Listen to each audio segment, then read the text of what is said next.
subscribe the channel and press the bell icon. मगर उन हासिदों का क्या जो हसद में मुब्तला होंगे और बादशाह के सामने तेरी झूठी शिकायत करेंगे और फिर झूठ बोलकर तुझे गलत साबित करेंगे।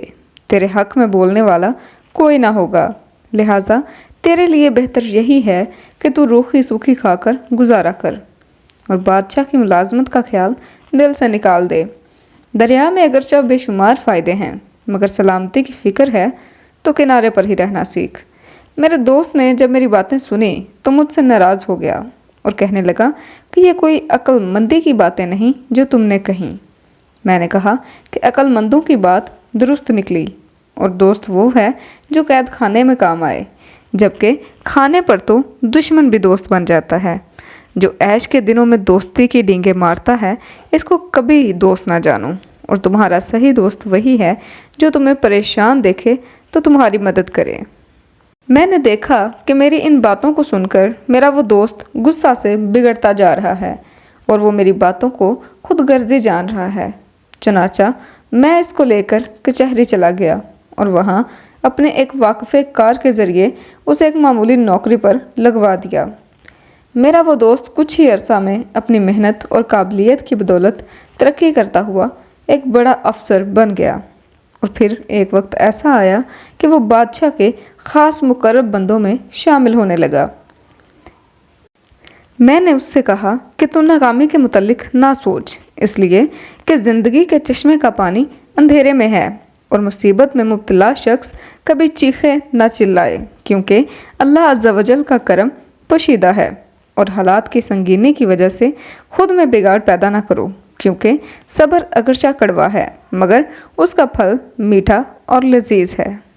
शेख सादी बयान करते हैं कि फिर कुछ अरसा बाद मैं कुछ दोस्तों के हमरा हज बैतुल्लाह के लिए चला गया।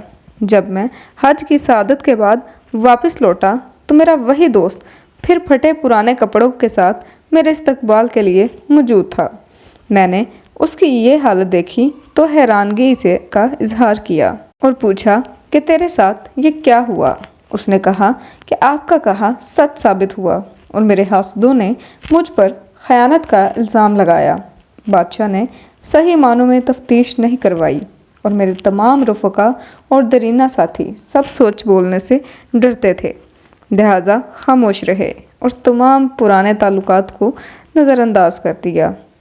क्या तुम देखते नहीं कि बड़े आदमी की तारीफ़ के लिए लोग सीने पर हाथ बांधते हैं और अगर ज़माना उस बड़े आदमी को गिरा दे तो यही लोग उसे पांव तले रौंद डालते हैं।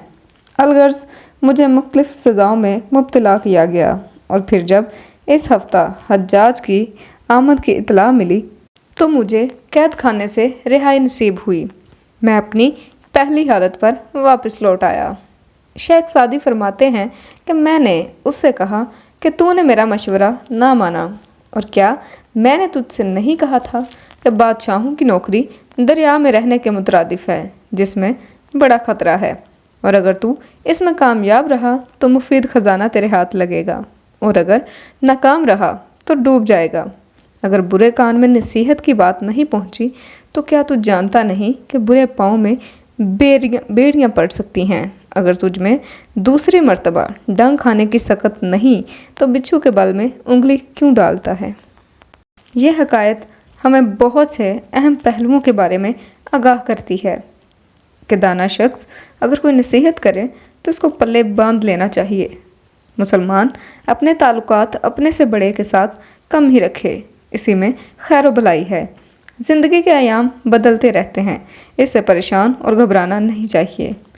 बादशाह की नौकरी के दो रुख होते हैं, नंबर 1 रिज़्क़ की उम्मीद और नंबर 2 जान का ख़तरा, मगर इसके साथ साथ हसद बहुत बुरी लानत है और इससे बचने की हतुल मकदूर कोशिश करनी चाहिए।